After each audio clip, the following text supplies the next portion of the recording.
نحمده ونصلي على رسوله الكريم أما بعد فأعوذ بالله من الشيطان الرجيم بسم الله الرحمن الرحيم رب اشرح لي صدري ويسر لي أمري واحلل عقدة من لساني يفقهوا قولي ربنا لا تؤاخذنا إن نسينا وأخطأنا۔ محترم خواتین و حضرات، سورہ بقرہ میں آپ کو یاد ہوگا کہ کل اس چیز کی تلاوت کی تھی، وہ انفاق کے حوالے سے اللہ تعالیٰ کے احکام تھے۔ انفاق میں جو چیز کہی گئی تھی وہ یہ کہ تم لوگ اللہ کی راہ میں اپنا مال خرچ کرو تو اللہ اسے بڑا چڑھا کر کئی گنا تمہیں لوٹائے گا، بلکہ 700 گنا تک کی وضاحت کی گئی تھی۔ انفاق کی اس ذہنیت کو جو چیز ختم کر دیتی ہے وہ انسان کا یہ احساس ہے کہ اگر میں اپنا مال دنیا میں ہی کسی کام میں لگاؤں اور وہ مجھے یقینی منافع لوٹائے تو وہ بہتر نہیں ہے کیا؟ اس کی ایک نمایاں مثال سود ہے۔ پیسے تو خیر کاروبار تجارت میں بھی بڑھتے ہیں، لیکن سود کی یہ خصوصیت ہوتی ہے کہ اس میں یقینی طور پر ریٹرن آتا ہے، اور دوسرا یہ کہ تجارت بہرحال ایک حلال چیز ہے، جبکہ سود ایک ایسی چیز ہے کہ جو اللہ تعالیٰ کے اپنے ارشاد کے موجب حرام ہے۔ قرآن کریم نے جس چیز کی تصریح کر دی تھی کہ لا تأکلوا اموالکم بینکم بالباطل، اپنے مال باہمی طور پر جو مال تم کھاتے ہو تو اس میں کوئی حرام نہ آنے دو، حرام طریقے سے نہ کھاؤ، تو یہ سود ایک حرام چیز ہے۔ چنانچہ انفاق کے بعد اللہ تعالی نے اب سود کو موضوع بنا دیا اور یہ بتایا ہے کہ جو لوگ سود کھاتے ہیں وہ قیامت کے دن جب اٹھیں گے تو اس شخص کی طرح ہوں گے جسے گویا کہ شیطان نے چھو کر باولا کر دیا ہو۔ تو دیکھو یہ بات، یہ نصیحت اب جس شخص کے پاس پہنچ چکی ہے تو لازم ہے کہ وہ باز آ جائے سود کھانے سے۔ تو جو ہو چکا، جو کھا لیا سو کھا لیا، اس پہ دنیا میں کوئی حساب نہیں ہے، اس کا معاملہ اللہ کے حوالے ہے۔ اللہ تعالیٰ بہرحال قیامت کے دن پرسش کریں گے، تو انسان اگر ایسا معاملہ ہے تو ذاتی طور پہ وہ تلافی کی کوشش کرے، لیکن کوئی ان کے خلاف اسٹیپ نہیں لیا جائے گا۔ اور جو کوئی اس کام کا دوبارہ ارتکاب کرتا ہے تو جان لیں کہ وہی لوگ پھر آگ والے ہیں اور ہمیشہ اس کے اندر رہیں گے۔ پھر اس ذہنیت کی وضاحت کی گئی ہے جو قرآن پیدا کرنا چاہتا ہے، اور وہ یہ ہے کہ اللہ سود کو مٹاتا ہے اور صدقات کو پروان چڑھاتا ہے۔ یہ اللہ کا طریقہ ہے۔ اور پھر ہمیشہ کی طرح اس طرح میں بار بار توجہ دلا رہا ہوں کہ شریعت کا کوئی حکم نہیں دیا جا رہا، مگر اس کے ساتھ ہمیشہ توجہ دلائی جا رہی ہے اللہ سے ڈرو، اللہ سے ڈرو، اللہ سے ڈرو۔ اس میں بھی اس بات کو دہرایا گیا ہے۔ اور پھر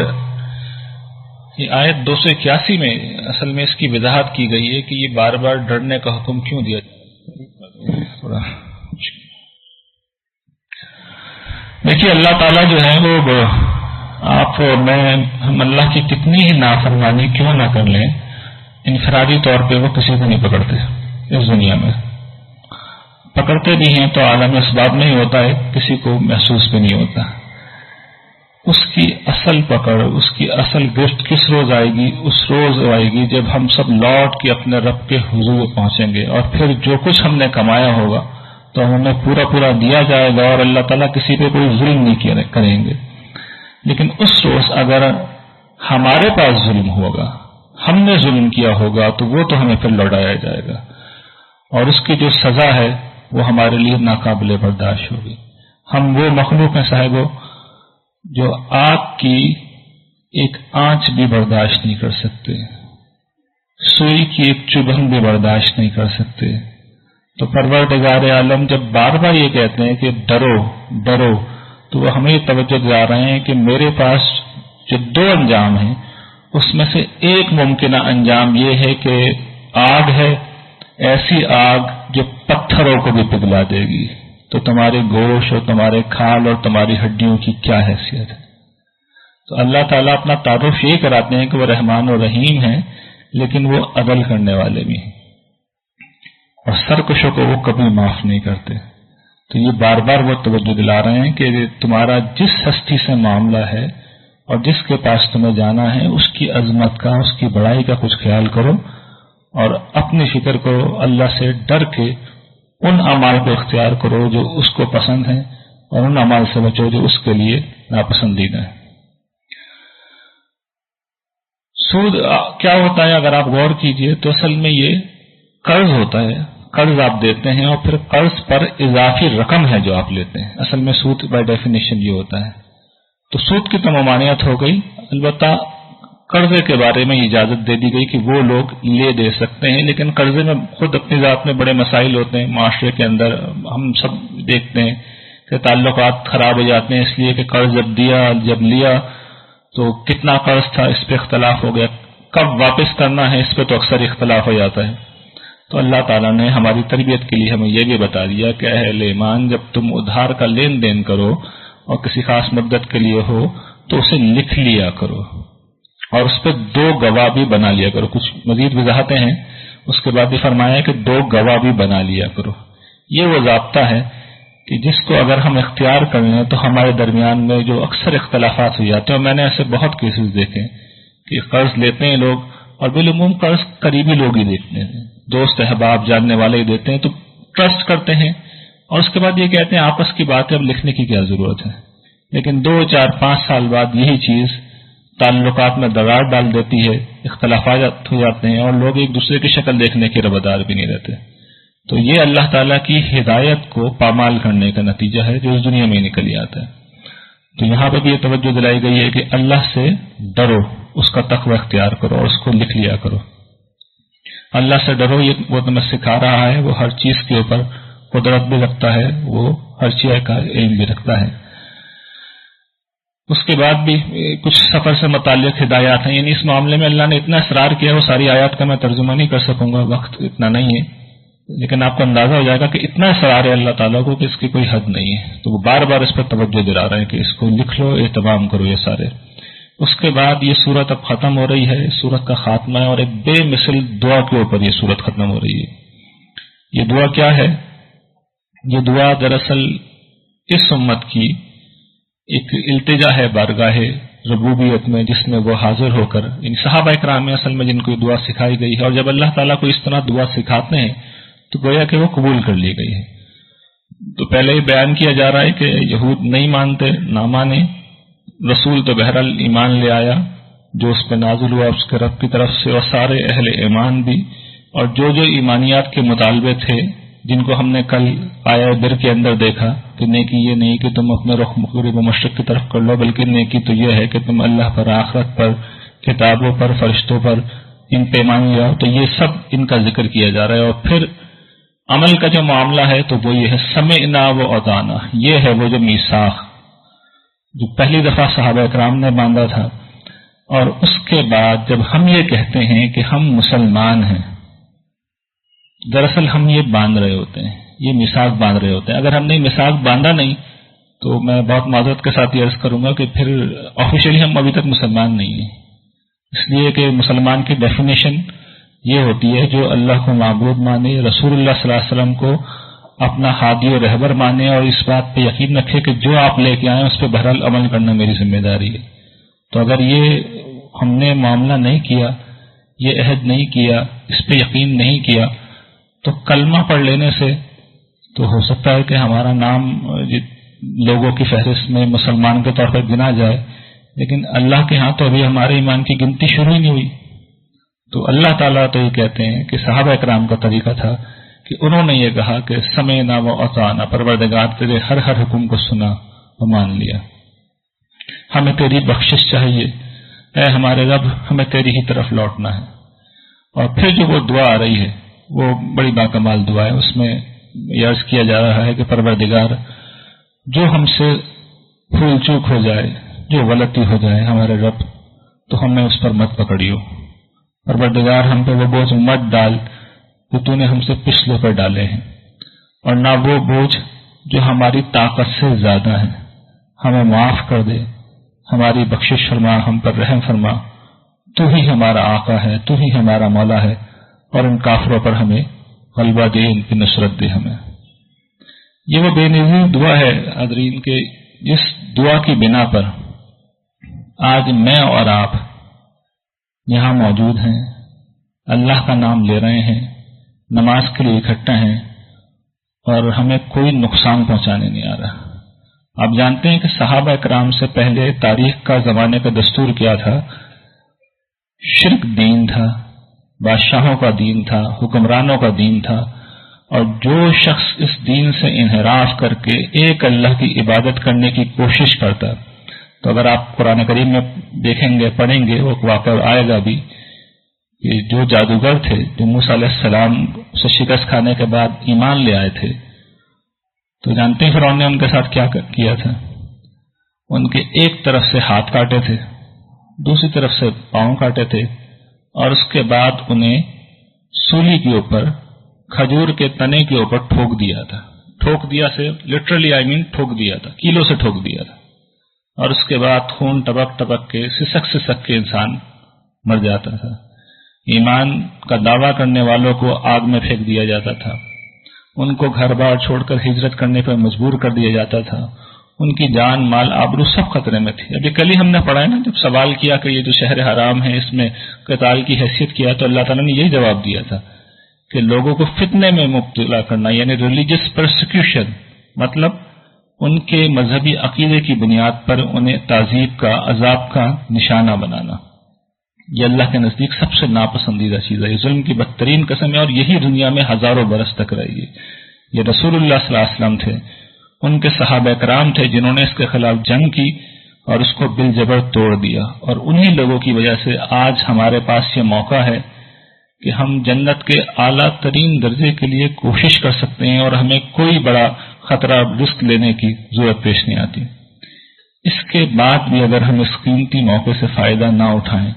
اور جنت میں اعلیٰ ترین مقام حاصل نہ کریں، تو مجھے بتائیں ہم سے زیادہ بدبخت کوئی ہو سکتا ہے؟ ہم ایسے مسلمان ہیں کہ بس رمضان میں ہماری دینداری جاگتی ہے، رمضان ختم ہوتا ہے ہماری دینداری بھی سو جاتی ہے۔ قرآن میں کیا لکھا ہوا ہے، رسول اللہ صلی اللہ علیہ وسلم کی سیرت کیا ہے، دین پہ عمل کرنا کتنا آسان بنا دیا گیا ہے، ہمیں ان چیزوں سے دلچسپی نہیں۔ ایک زمانہ وہ تھا جب یہ سب کچھ کرنے والوں کو اپنی زندگی کی بربادی کی قیمت پہ یہ کرنا پڑتا تھا۔ آج تو کچھ بھی نہیں کرنا، تھوڑا سا وقت دینا ہے۔ جس کے پاس فالتو پیسہ ہے وہ پیسہ دے، جس کے پاس وقت ہے وہ وقت دے،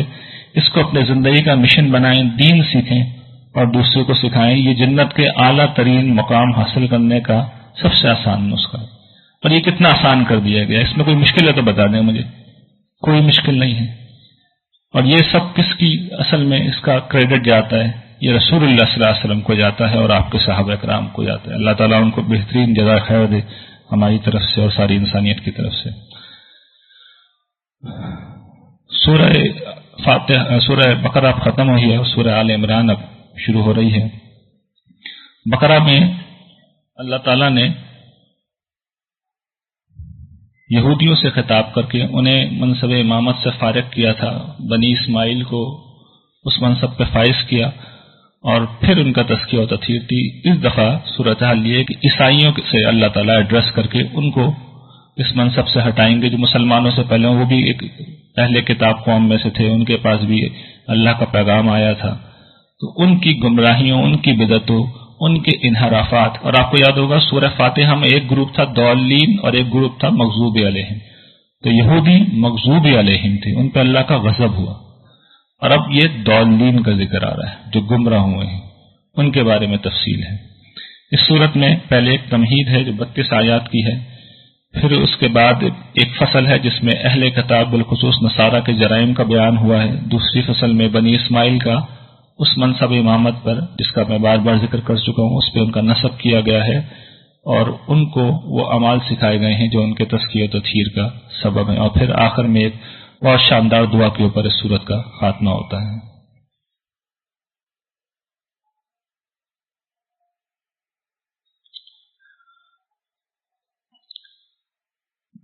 اس کی تمہید میں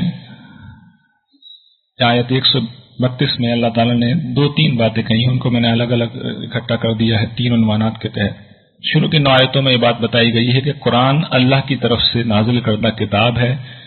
جو ان نشانیوں کا مصداق ہے، یعنی ان پیشگوئیوں پہ پوری اترتی ہے، ان کو سچا کرتی ہے جو اہل کتاب کے ہاتھ میں موجود تھی۔ آپ کو یاد ہوگا کفار مکہ کو، قریش کو اللہ تعالیٰ نے قرآن کی صداقت کا کیا ثبوت دیا تھا کہ اگر یہ جھوٹا ہے، یہ کتاب جھوٹی ہے تو تم بھی بنا لو۔ اس دلیل کا وہ انکار کر ہی نہیں سکتے تھے۔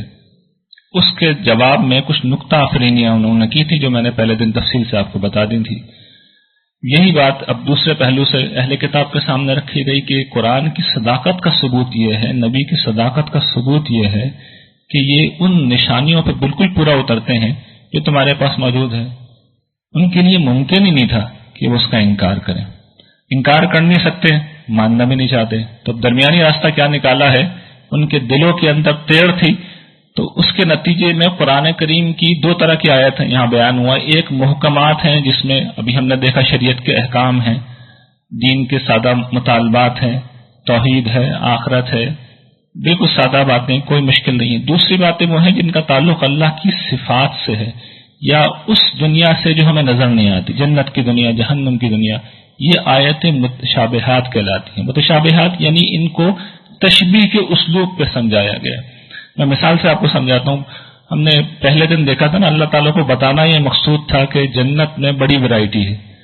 تو انہوں نے ایک پھل کی مثال دی تھی کہ جب جب جنتی وہ پھل کھائیں گے تو وہ کہیں گے یہ تو پرانا پھل ہے، لیکن در حقیقت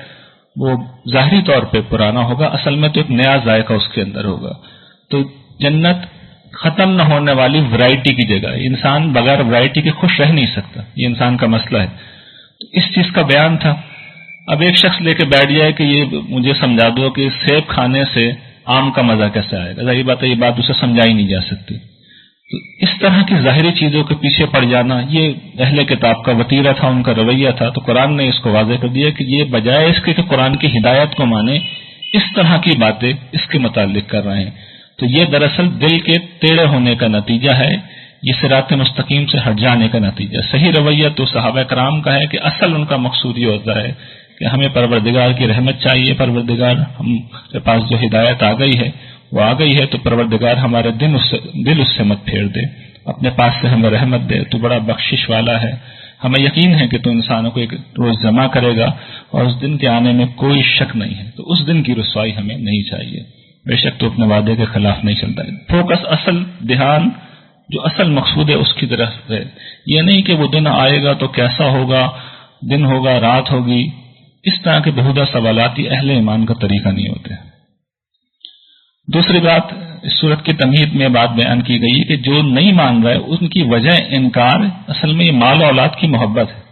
اس کی وجہ سے یہ ہماری باتوں کو نہیں مان رہے، حالانکہ ان کو اتنی بڑی بڑی نشانیاں دکھائی گئی ہیں۔ ابھی حال ہی میں جو یعنی جس وقت یہ نازل ہوئی ہے بدر کا معرکہ ہو چکا تھا، اس کے لیے ایک بڑی نشانی تھی جو بدر کا معرکہ قرآن کہہ رہا ہوا تھا، جس میں یہ ایک طرف قریش مکہ تھے، ایک طرف مسلمان تھے۔ تو اللہ تعالی نے کس طریقے سے اہل ایمان کو غلبہ دیا، اس کو ایک نشانی کے طور پہ پیش کیا گیا۔ یہود کے لیے بالکل یہ بات واضح تھی کہ یہ اللہ تعالیٰ کی نشانی ہے، لیکن اس کے باوجود وہ ماننے کے لیے تیار نہیں تھے۔ تو اصل ایشو کیا ہے کہ انسانوں کے لیے مرغوبات نفس، یعنی عورتیں، اولاد، سونے چاندی کے ڈھیر، نشان زدہ گھوڑے جیسے آج کل کی گاڑیاں ہیں،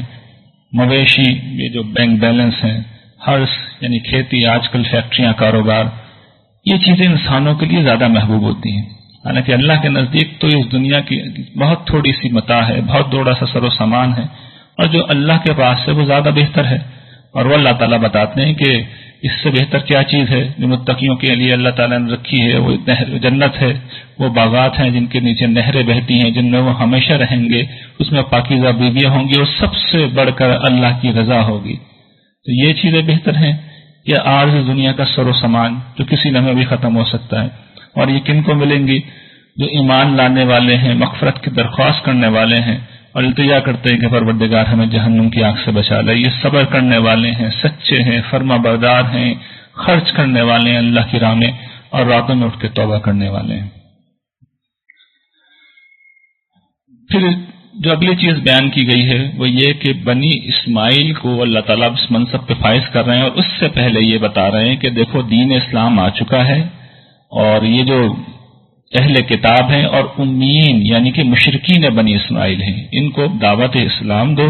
اگر اسلام قبول کر لیتے ہیں تو ہدایت کے اوپر ہے، اگر منہ پھیر لیتے ہیں تو پھر تمہارے ذمے پہنچانے کے سوا کوئی ذمہ داری نہیں ہے۔ باقی اللہ نے اپنا فیصلہ ایک دعا تعلیم کر کے سکھا دیا، اور فیصلہ کیا ہے اللہ کا؟ فیصلہ یہ ہے جو دعا اس نے تلقین کی ہے کہ اے اللہ، اے ملک کے مالک، تو جسے چاہے بادشاہی دے، جس سے چاہے بادشاہی چھین لے، تو جسے چاہے عزت دے، جس سے چاہے ذلت دے، تیرے ہاتھ میں کل بھلائی ہے، تو ہر شے کے اوپر قادر ہے۔ مطلب یہ ہے کہ جب صحابہ اکرام کو یہ دعا کی تلقین کی ہے تو اب یہ بتا رہے ہیں کہ امامت تو گئی تھی تمہارے ہاتھ سے، اب سیادت اور بادشاہت بھی گئی، اب میں اس قوم کو، اور یہ وعدہ اللہ نے پھر سچ کر دکھایا، بادشاہت بھی انہی لوگوں کو دے دی گئی۔ اور یہ پھر جو مسلمان ضعفاء تھے ان کو تلقین کی گئی کہ میرا تو یہ فیصلہ آ گیا ہے، اس لیے مہربانی کر کے تم بھی اب ایک طرف ہو جاؤ، یا تو ادھر ہو جاؤ یا ادھر ہو جاؤ، اور اگر مسلمانوں میں رہ رہے ہو تو ان کافروں کو دوست مت بناؤ، اور اگر تمہیں ایمان کا دعویٰ ہے، مجھ سے محبت کا دعویٰ ہے، تو پھر میرے نبی کی پیروی کا راستہ اختیار کرو، یہ کرو گے تب میں تم سے محبت کروں گا اور تمہارے گناہوں کو معاف کر دوں گا۔ اس کے بعد کا جو حصہ میرے خیال میں وقت ہو گیا ہے، اس کو انشاءاللہ اگلے سیشن میں ہم دیکھ لیں گے۔ وآخر دعوانا الحمدللہ رب العالمین۔